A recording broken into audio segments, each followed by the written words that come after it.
This is Optimal Living Daily, episode 2097, an excerpt from the book Super Quitter, Fail Your Way to Happiness by Rachele Voigt, and I'm Justin Malik, your personal narrator. I read something to you every day, usually from blogs, but sometimes from books, like today. And speaking of today, it's Rosh Hashanah. Hope you're having a great one if you're listening in real time. Now, as I mentioned, I'm sharing a book excerpt today. I'll tell you about the author right after the reading, but for now, let's get right to it as we optimize your life. An excerpt from the book Super Quitter, Fail Your Way to Happiness by Rachele Voigt. It's Katie. In September 2020, I got a call from my friend, Sydney. Sydney and I have been friends since we were 15 years old. We remained close friends with 6 other girls that we went to high school with. So as I picked up the call, I thought, oh, gee golly whiz, what a pleasant surprise. I said, hey, Sid, what's going on? Sydney said, Rach, I have something to tell you. And before she could get another word out, I realized she was crying. I asked, Sydney, what's wrong? And she responded, it's Katie. I don't like to wait. I never really have. The fact that life is short was always a system that kept me moving. The system worked well over the years. It really did. Frankly, I had no intention of changing it. That is, until it broke right in front of me, broke right inside me. In September of 2020, I got a call from my friend Sydney. She called to relay the news that Katie, our friend, suddenly and unexpectedly passed away at 28 years old. I'll never forget not really knowing what to say. I tried to understand. The news blindsided me. As far as I knew, Katie was healthy. But what I learned is that she wasn't. Katie, 2 weeks before her passing, was diagnosed with a brain aneurysm after feeling odd pain in her head and throughout parts of her body. I asked Sydney questions like, what did the doctors do? When did this happen? What did they say? Why did she die? All Sydney could do was cry, and my questions didn't help. Right as we hung up the phone, my husband came over with my dog. He knew something was wrong. I think my dog did too. I looked at him in shock before attempting to explain what happened. Then the tears flooded my eyes, my face, but mostly my heart. Katie and I were similar. We were also pretty different. What brought us together was deeper than clothing styles or music preferences. What brought us together was our shared desire for not wanting to wait. Katie was a woman of massive intelligence. Katie traveled to India when we were in college. I remember thinking, how did she figure this out? To get there, live there, be there? Katie prioritized what mattered. She wanted to go, do, live, travel, learn, read, be alive. What brought Katie and I together is what broke inside of me when I heard she was gone. Because for the first time in a very long time, all I really wanted to do was wait. I wanted to wait for time to stop. I wanted to wait for this news to be fake. I wanted to wait for when I could feel something other than numb. I wanted to wait for a moment without tears. I wanted to wait for it to feel real. I wanted to wait for Katie to come back, to not be gone. But that's just it. She is. The only thing certain is that tomorrow is not. What is time? Time is fluid, always moving and never stops. Time is a commodity, like air, water, and food. But different from air, water, and food, time doesn't retain its own substance. It's substanceless. That's why it can't be sold. Processed air is sold, water is sold, food is sold. Time is not sold. What time is to us is an unsellable, substanceless commodity. But what we are to time are the keepers of its meaning. Time is not ours to value. Time is ours to protect. Happiness is how we protect our time. Impact is how we waste nothing of anyone's time. Wait versus waste.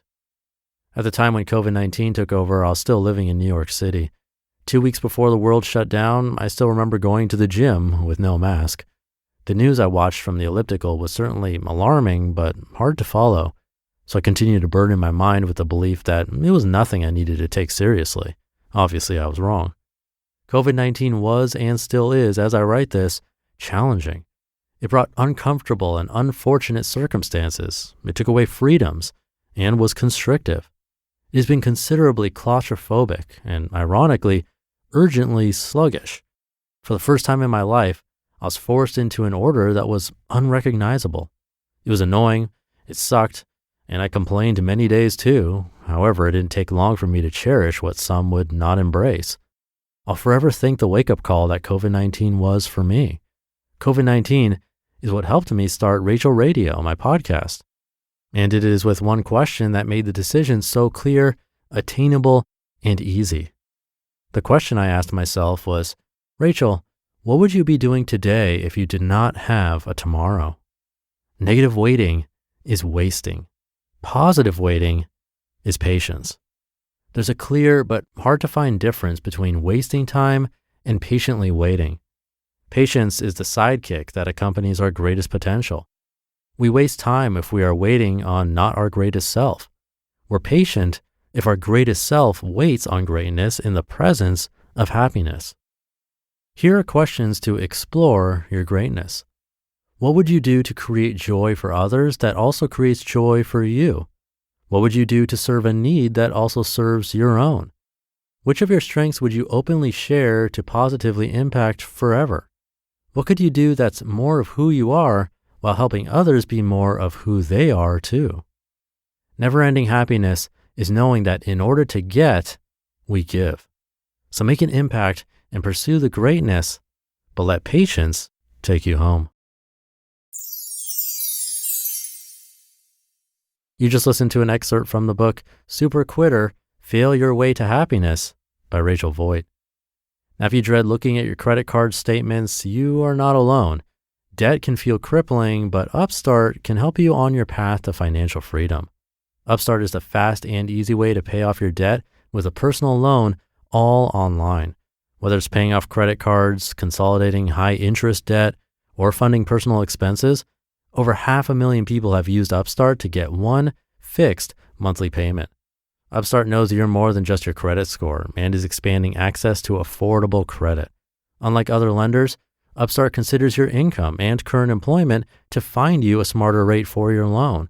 With a 5-minute online rate check, you can see your rate up front for loans between $1,000 to $50,000.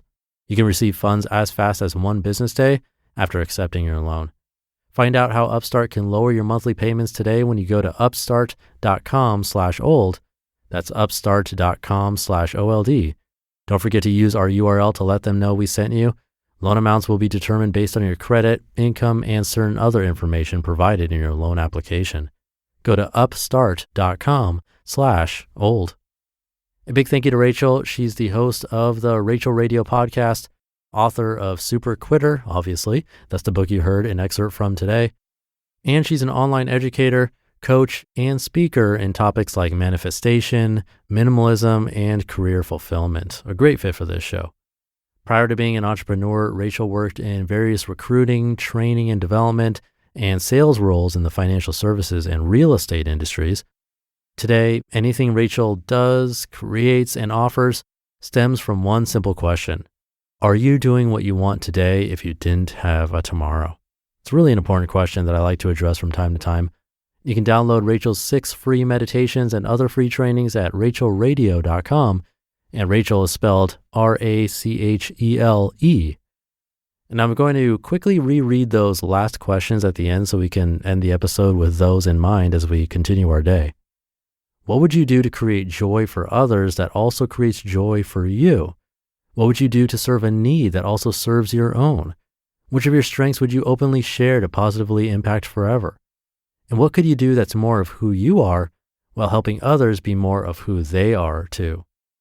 Really important questions that can change your trajectory and for the better. I think questions like these are what help change what I do over time. So definitely consider them. Have a great day, and I'll be back tomorrow as usual, where your optimal life awaits.